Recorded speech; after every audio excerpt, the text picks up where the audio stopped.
If you've ever needed to generate fake data for your application, whether that's just static content on a page or you want to add fake data to your database for testing, you know how time consuming it can be, and in fact it is just a waste of time. Now in this video we're going to look at a library called Faker, which basically generates fake data, and this is random, really easy to get going with, and we'll look at an example of seeding a database table called articles with some fake article data. Now this makes it really easy because when you're in a development environment, you're going to be generating things like pagination for records, and to create enough records to work with things effectively, it's just going to waste too much of your time. So we'll look more about Faker in just a moment. Let's first create the articles table that we want to seed, and then we'll look at how we do this. We'll download Faker as a dependency for our project and we'll get going with it. So let's create this table quickly. It's going to be called articles, and SQL Pro has generated an ID for me. It's unsigned, primary key and auto increment, obviously an integer. We're going to add some more fields like title, body, created, and we're going to be generating 100 records here, basically with a refresh of a page. And this is going to be random enough that you can work with the data. And Faker also allows you to generate tons of other information, URLs, email addresses, first names, company names. There's so much that you can do. Okay, so let's just modify these. We're going to set the title as a varchar 200. The body is going to be text, and the created at will probably be a date time. So we've got our fields ready. We're not going to enter any records into our database manually. We're going to let Faker handle this for us. So there's a couple of ways that you can install Faker. You can either download the zip from the GitHub page and include it in your project and use Faker's autoloader. I wouldn't recommend this necessarily because using Composer as a dependency manager is so much easier. So let's do this using Composer. If you want to do it using the downloaded zip, that's absolutely fine. The concept of using Faker is exactly the same. So I happen to have a terminal window open. I'm currently inside the Faker directory, which I have up here, and I'm going to use Composer to search for this package. So make sure you have Composer installed, and then we're going to run the Composer search command, and we're going to search for Faker. Let's going to go ahead and look this up from Packagist, and here is the library that we want. So what we can now do is go ahead and show more information about this to determine which version that we want to download. So this shows the versions here. We don't want to pull in the master, we don't want to pull in perhaps this one. We do want to pull in something like 1.4.star. So inside of my text editor then, I'm going to create a new file. I've already got index.php created, just a blank file. Create a new file in here, and this is going to be my Composer JSON file. And we're going to be pulling this in as a development requirement, not just a requirement. The reason for this is it's unlikely that in a production environment we'd want to use this to seed a database. You might need to, in which case you can happily include it as a normal requirement. In this case, it's just going to be on my local computer. So let's then paste this in. And remember, we said we wanted 1.4.0, or you could do 1.4.star, but in this case, we use 1.4.0. And we need to go ahead and install these dependencies. And there we go. So Faker has now downloaded. We have a vendor folder created for us with the library in it. And we also have the Composer autoload file, so we can easily just include all of our dependencies in our project. So let's get going then and start using Faker and see what it's capable of. I'll obviously need to require in the Composer autoloader. If you've downloaded it from the zip, just go ahead and include it as per the instructions. So we need to instantiate the factory class, which is part of the Faker namespace. So I'm just going to create a variable called Faker, and we instantiate factory under Faker, And we actually have a static create method here, but that's all we need to do. We don't need to configure anything. We don't need to set anything up. We can now just start looping and using all of the properties and methods that are available within this factory here to go ahead and, or within the Faker library, to actually just generate what we need. So inside of the GitHub page, the documentation is pretty extensive. You can see here that we've got stuff like lorem ipsum text, so we can generate words, sentences, just a single sentence. And you'll notice that the type of these outputs vary. So for example, if we wanted to generate a sentence, we can choose the amount of words.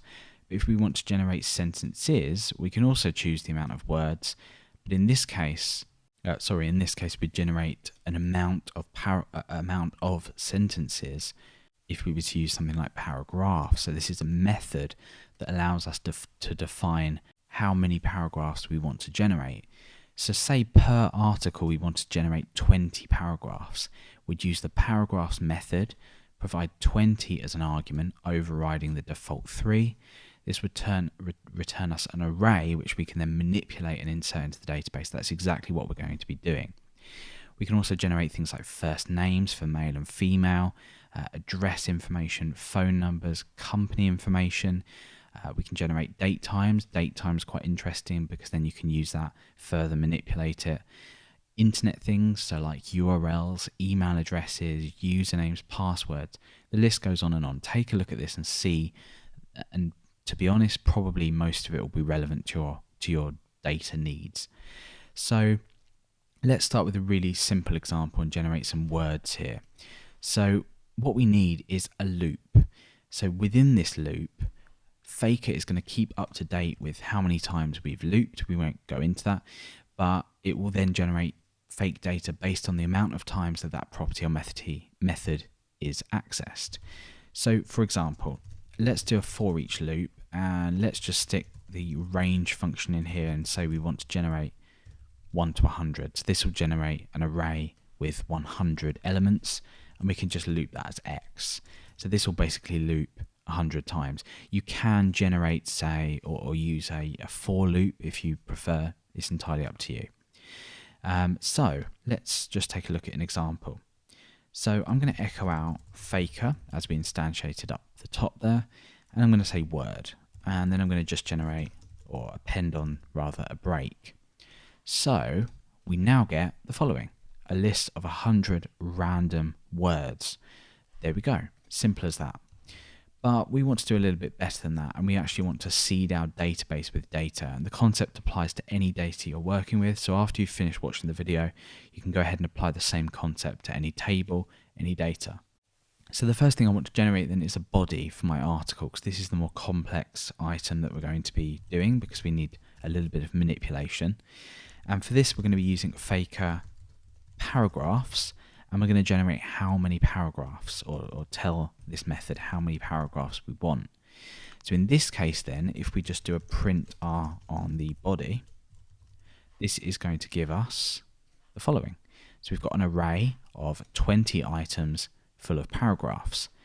So we want to do something a little bit different here, because we don't want to just plonk loads of arrays into our database table.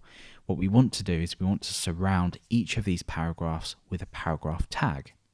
So how do we do that? Well, we can use the implode function, which will take an array and it will convert it to a string and join it by the string that you give it within this method. In this case, I'm going to join it by an ending paragraph and a starting paragraph. And you might be thinking, well, why is that? Well, in this case, if I go ahead and append on a paragraph here, and then end on an ending paragraph here, what this is going to do is it's going to join it by a starting paragraph and an ending paragraph, then a starting paragraph, then another ending paragraph. So it will basically wrap whatever's output from this for each key in a paragraph tag. And we can check that by just echoing body, and you'll notice that because we're doing this within the browser, it will be rendered as HTML. If we view the page source, you can see here that we've got a starting paragraph.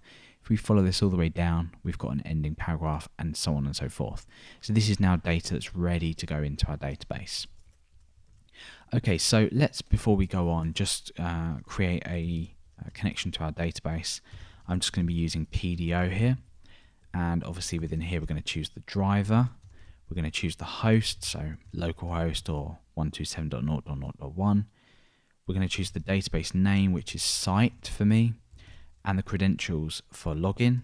For me, it's homestead and secret. So let's go ahead and perform a query here. Actually, before we do that, we want to make sure that we remove all data from that database table before we seed it. The reason for this is if you run a seeder, which is essentially what we're creating in a very simple form, we want to remove everything we've already created and then recreate it, or we're just going to keep appending more and more to our database. So we'll say db query, and in here, let's say delete from articles. Simple.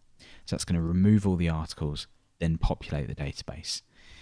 So in here then we can create a simple query. We don't need to worry about SQL injection. It's all very rough.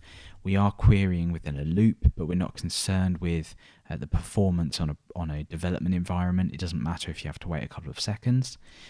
And we're going to do a simple query just to insert. So insert into articles. We choose a title, a body, and created, much like we created here. So title, body, created. And we then specify the values. In this case then, we have a string here for the title. And all I want to do here for the title is say faker sentence, and we'll say we want 20 words in that sentence, so you can adjust the word count.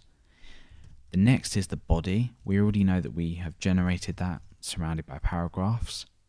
Now we want to go ahead and insert the date time. And if we go ahead over to the Faker library, search for date time, we have a couple of options here. We can use Unix timestamp. What I'm going to be using is using an ISO 8601 format, which is going to generate something like this, and that's going to insert a random date into that record. So this is really useful for things like sorting records by date if you have that kind of functionality. And you can also set a maximum value as well. In this case, the maximum value is up till now, up to the present moment. So let's go ahead then and say faker ISO 8601. Let's just surround that like so. And there we go. We should be good to go now. So we've generated the body, we've output a sentence here, and then a date as well. So running this then is going to clear the table of any records that are currently there, and then it's going to go ahead and loop through and populate that with data. So as mentioned, we have a title here of 20 words. We have obviously our incrementing IDs. We have a body here, which you can see is just lots of text surrounded by paragraphs. We've already seen this working. And then we have the created at date, which within our application, we might want to go and sort. So that's pretty much it. We've used Faker in a very basic example to see how we can populate a database on development environment, just to test and play around with data if we don't have any real data to hand. And like I said, there's so much you can do with this. So check out the documentation, see what you can generate, and this is going to save you a lot of time.